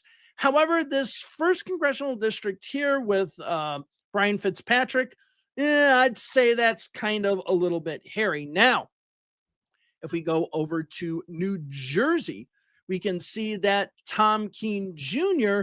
would lose his seat as well. Now, I need to maybe make this like this, okay, because it would be an 8.1% victory, but Tom Keene Jr. is the son of Tom Keene Sr., who was the popular governor of New Jersey. So the fact that he would lose and lose quite handily is quite impressive if you're the Democrats, because that name does pull a lot of weight in the state of New Jersey, but so does Menendez, and he did bad things, but his son actually wins, so you never know. The other New Jersey seats, this one down by Cape May and stuff like that, be a little bit more competitive. This one would stay more Republican. Now, if we look at New York, Staten Island seat stays very Republican, but we do have the first congressional district here flipping over to the Democrats with the Tennessee swing. The Democrats would win by 3.1%. The second congressional district stays very slightly Republican, but we have the Mike Lawler seat here, which would switch over to the Democratic side, with the Democrats with the Tennessee swing winning by 7.1%. Now, as with other members of Congress, there are those that I sit there and I say, for some reason, they should be losing this district, but they end up winning, and Mike Lawler is one of those people. So we'll see what happens. Everything else is just basically status quo when it comes to New York State. When it comes to all of New England, it's basically status quo as well. All right, so let's go ahead and now look at the states that had their districts redrawn. So let's first look at California because it's the one that has the least amount of changes. California was really good when it came to doing their maps. The only one that becomes a little bit more Democratic, but still is on the Republican side, is this 40th congressional district here. So we don't really see that much of a change. Now, if we go over to Texas, we do see some changes. We see the central part of Texas very much more Democratic, but still on the Republican side. So where can the Democrats pick up? Let's first of all look at this big congressional district here, where the Republicans would basically hold it now. According to Dave's redistricting, we can see that the Democratic Republican split is 53% to 45%. So if we had the Tennessee swing in this congressional district, the 23rd, then we would get a Democratic member of Congress. And then if we get into here in the Houston area, we can see that the Democrats would also likely pick up another seat. So they would retain a lot of the Rio Grande Valley. They would have some other seats as well. And when all is said and done, it might be the case, if this were to hold, remember, this might not hold, but if we were to see those swings, you could see that the redistricting probably in Texas might not have even changed anything. There aren't really any seats that are kind of like, oh, the Democrats are slightly leading, like what we see over here in Arizona or what we see in Lauren Boebert's district. So this 23rd district here is pretty strong. This one just outside of Houston. Let's see if we can get a number on that one. The 9th congressional district, as you can see here, very slightly Republican. You do see that in the swing going over to the Democrats. So that's good news for the Democrats. All right, now before we go to Ohio and North Carolina, I just wanted to mention Utah again really quick. So we have the 1st congressional district here, and the other 3 are strongly Republican. So this is going to be a strong Democratic district. Nothing really to talk about there. But let's go to Ohio before we go to North Carolina, which is the most interesting map. So you can see here, it's not necessarily the most Democratic map once we start getting these swings.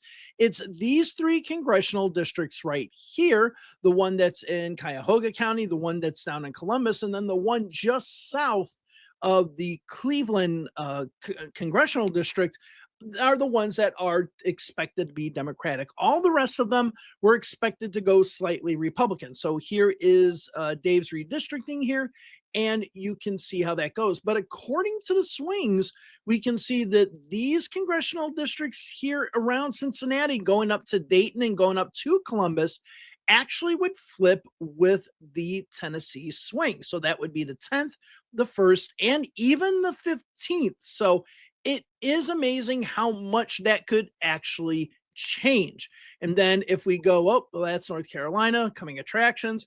We also look up here. We do see this old Nancy Captor district also going to the Democrats. And as you can see on this map, that would be the 9th congressional district here. And if we go to it, we see the 9th is on average 55% to 44%. That shows how much of a swing this is. So there is the possibility when all is said and done, the Democrats are expected to win 3 in Ohio, so they could go up to 7. Now, let's go over to North Carolina, because this is what the swing does in North Carolina. Leaves all but 1 district for the Democrats. The Democrats would win every district except this one, and it would be very, very close. So Virginia Fox up here, who I think was like one of the first kind of, I hate to say, stupid Republicans, she would be gone. You would have the Democrats dominating throughout the states. Now, obviously, we have 1, 2, 3, 4 congressional districts that are very, very, very close. Now, these very light shades of blue are 2%. Like the Democrats would win by 2% or less. If we look at this darker shade, and I guess I should have mentioned this earlier, this is between 2 and 5%. What difference does it make whether there's a Supreme Court ruling? Supreme Court ruling only applies to Texas. That's it. It only applies to Texas, not the other states. This darker shade is between 5 and 10% victory, and then these dark blues are winning by 10% or more. Now, why is this the case? Let's go ahead and look over at the North Carolina map, and let's look at the partisan leaning. The problem is that the Republicans made so many 52 48, 53 47, 55 45 districts that were the Republican districts. So let's look. These are the 3 districts that the Democrats had. They piled all of the Democrats in these districts.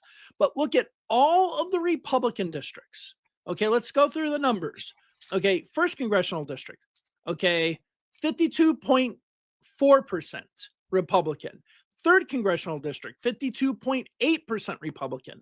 The 5th congressional district, 55% Republican. Right. The 6th congressional district, 54.9% Republican. The 7th congressional district, 55.66% Republican. Now, this 8th one is the congressional district that I have as the one that the Republicans would win. But if we go ahead and look at the 8th one, we can still see the 8th congressional district, 55.36 Republican. Then we have 54%, 55%, 51%, 54, 55%, 54%. So the problem that the Republicans had is they made these things that if there were a big Democratic swing, the Democrats could actually win these. They didn't make the Republican seats Republican enough. None of these seats show the Republicans with, let's say, 60% of the vote, or even really, 59. And I think we had one with 58. So they made all of these seats just way too, that's the Ohio one, excuse me. Let's go back to North Carolina. They made them way too close. That if you have a good 5, 6, 7% swing, right, a lot of those districts can go over to the Democratic side. And what we see here is the Tennessee swing in each one of those districts. Could the Republicans have screwed themselves in North Carolina? Maybe, because you got to look at it this way. Right here, there's the Tennessee 7th. That if you run the kind of candidate and campaign that Afton Bain did in the 7th, that means that this could happen to North Carolina. And if there's any state that's going to be able to replicate what Tennessee does, it can be North Carolina. So this looks good for the Democrats. So I wanted to go over the swing because I started looking at this and saying, this is pretty interesting. But what also is the case is some of these redistrictings might actually. Oops. Damn it, I didn't mean to do that. All right, so what you're seeing is not clickbait or anything like that. It is true. If we take the swing that, like, damn it, I did something. I don't know what the fuck I did. Tennessee does, it can be North Carolina. So this looks good for the Democrats. So I wanted to go over the swing because I started looking at this and saying, this is pretty interesting. But what also is the case is some of these redistrictings might actually backfire on the Republicans. Now, as I said before at the beginning of this video, we have to have the caveat that each congressional district is different. They have their own dynamics. They have their own candidates, their own issues and stuff like that. And it's important to remember that. But if the Democrats only need to win 5 seats, right, or 6 seats or whatever, they're in a good position. I mean, they're on pace. Even if they got half of the number that we see here, it would be a good election result. All right. Well, that's all for today. Make sure to like and subscribe. Join my Patreon if you want to. Have a wonderful day wherever it is you are. Bye-bye. So that's my guy. And he tells it. Mr. Colin Allred. Yes. Thank you so much. Most people follow his lead. He said, we only need to pick up 4 or 5 seats. So if we only need to pick up 4 or 5 seats, it's going to be fucked up for the Republican. Well, if we're going to pick up more than that, I think we're going to pick up like 40 seats. 40 seats. Because we only need to pick up 5 seats, right? He went over the map as such that you would know that we're going to pick up 5 seats. We're going to pick up more than that. Okay? And a lot of these people are they're retiring. So if most of these people in these districts are retiring, it's over for I mean, we're gonna be in charge of the House. We're looking to be in charge of the Senate. That's what we want to be. Hold on. This is my last one. This is my last one, because people keep saying, "Oh, Trump got a nice approval rating. Trump's approval rating is amazing." Sorry, they're rejecting Trump all over the board. He's getting rejected all over the board. Minutes ago on the eve of key off-year elections. With us now is CNN's Washington bureau chief and political director David Chalian. D-Chow, we got big numbers here on the Hold on, I got the wrong guy. I got the wrong guy. Hold on. I got the wrong guy. What is it? Wrong damn it. I knew I seen him. Shit. Hold on. I had the wrong guy. Wrong thing. Guy. Sorry. I'm thinking of something else. Hold on just a minute. This is updated 2 days. New Gen Z. 2 days. Here we go. Okay. Let's look at this one. Hold on. I knew I had the wrong one, but I thought I had the right one. Okay, here we go. Here we go. Let's listen. The issue of affordability, repeating his line that it's as he puts it, a con job by the Democrats. But a growing number of Trump allies are now urging the Republican Party to sharpen its message on the cost of living heading into the midterm. CNN chief data analyst Harry Enton joining me now. Look, ultimately, it's the American public who is going to decide if this is a major issue. What are you learning from some of the numbers you've been looking at as to how people really feel about this? Yeah, I mean, look, you can bloviate as much as you want in Washington, D.C., but at the end of the day, it's the American people who make the ultimate decision at the ballot box, like they did last month in Virginia, in New Jersey. And this is what it's all about, baby. Google searches for affordability up 110% versus a year ago. More folks search for affordability in the last month than at any point since the Great Recession, all the way back in 2009. This is no con job. This is the American people going online, searching for affordability. It's the American people going to the ballot box, voting on affordability. They think it is an important issue to touch on. Donald Trump might want to make the argument it's a con job, but the American people don't think so. When it comes to things like high prices, I mean, what is the top issue that Americans say they are facing, bar none? Yeah, you named it. You named it. I mean, ta-da! It's the cost of living, most important to you right now, 36%.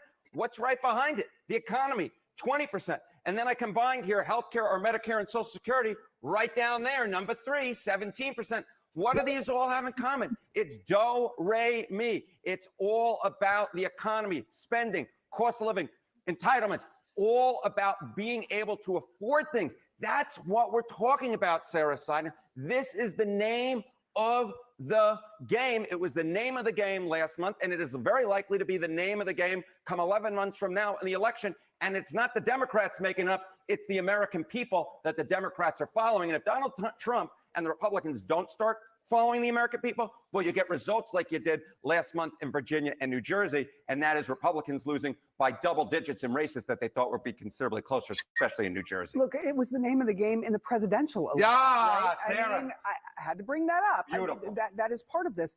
So when you look at this, what is sort of, there are lots of things. People back then, it was eggs, it was groceries, and people were really frustrated. But there is so much more to what the cost of living is and how it affects us. That's exactly right. You know, we think of cost of living, we think of groceries, but it's also about housing, affordable housing. We saw that last month in the New York City mayoral election, and it was something that we saw in the 2024 presidential election as well. Good affordable housing, satisfied with access to it. You know, you look back a decade ago, it was 69%. 59%. We're going down the slide here in 2019. Look at where we were last year when Donald Trump won another term, all the way down to 36%. That's a 33-point drop in just a decade of time. Affordable housing is such a key component to this. It is such a key component. And Donald Trump won on affordability, even if he didn't use that word. He won on affordability. He won on the cost of living in 2024. And he has completely lost the plot. And it's not just about groceries. It is also about people putting a roof over their heads.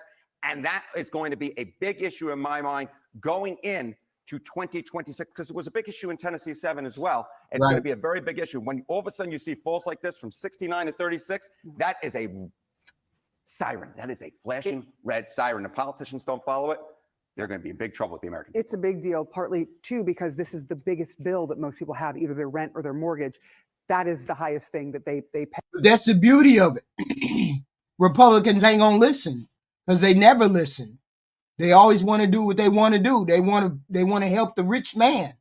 They want to help the rich people. They don't never want to help the poor people.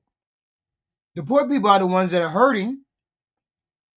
They're going to be the ones to lose their own. They're going to lose their spot at the table because they don't never want to listen to people when they say, you need to do things for the poor people. You never want to do anything for the poor people. You always want to do things for the rich people. This is what people seeing. This is what people are saying. I'm not saying it. This is what all of these people are saying. All these people are saying, your president doesn't care about poor people. Your president cares only about rich people. That's it. He only cares about the rich people. So this is where it's going. Hey, never mind the groceries and everything else. Harry Enton, it is a pleasure to see you this morning. Thank you for bringing us that. Democrats won big in the November elections by running on the cost of living, affordability. President Trump, over the last month or so, has argued that the focus on affordability is a scam and a con job. CNN's Matt Egan is with me now. That's kind of different than what he said during the presidential campaign, Matt. Yeah, John, it's really hard to make sense of this argument that the affordability crisis is a con job on a few different levels, right? First off, this is arguably the issue that helped propel President Trump back to the White House just a year ago. And not only that, but candidate Trump, he used remarkably similar language to what now President Trump is calling a hoax. Take a listen to what candidate Trump said on the campaign trail last year. Starting on day one, we will end inflation and make America affordable again. To bring down the prices of all goods. Starting the day I take the oath of office, I will rapidly drive prices down and we will make America affordable again. We're going to make it affordable again. We will end inflation and make America affordable again. Yeah, he lied to you goofies. He lied to you goofies. He lied to you goofies. That was even in the 2024 Republican Party platform. And look, this message, it seemed to work. It really seemed to resonate with voters. But he lied to y'all. When you look at the 2024 exit polls, among voters who said that inflation caused their family severe hardship, Vice President Harris, former Vice President Harris, only won 23% of the voters. The vast majority went to Donald Trump. And look, one of the problems here is, believe it or not, inflation is actually higher as of September, the most recent month we have data for, than it was a year ago, which is the left side of the screen, when, again, candidate Trump was promising to make America affordable. Y'all need to say that again. Inflation is higher than it was last year. Y'all, please say it again. It's higher than it was last year, inflation. Again, it's not the runaway inflation that some feared, but what's notable is that tariffs, the president's tariffs, are part of the reason why we've seen this uptick in inflation. And I mean, hold on. Did you say that it was the tariffs of this president that is making the inflation go higher? Did you say that? Did he just say that? I just want to know, did all the haters in the chat hear that? Donald Trump promised to make prices go down, and that was just never realistic, right? It's just not really the way that prices work. You don't usually see that across the entire economy unless something's really... Anybody who doesn't see the warning signs is an idiot. really wrong. Look, I think the bottom line here, John, is if the president is trying to convince voters that the affordability crisis that they're experiencing every single day isn't real, that's going to be an almost impossible task, especially because candidate Trump told them it is real. Yeah, look, neither prices nor the rate of inflation are down Exactly. at this point. Matt Egan, great to see you. Thank you, Joe. Thank you very much.